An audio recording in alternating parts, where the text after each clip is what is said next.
ജന്മങ്ങളോരോന്നായി മണ്ണിൽ കൊഴിഞ്ഞാലും നീ എൻ പാതിമയായി ചേരേണേ.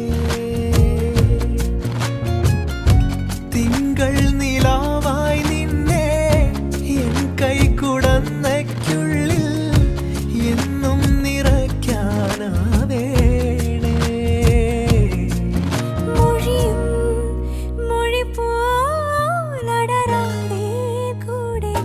ചോണമുഖിലേ നീ അരികെ വരുമോ?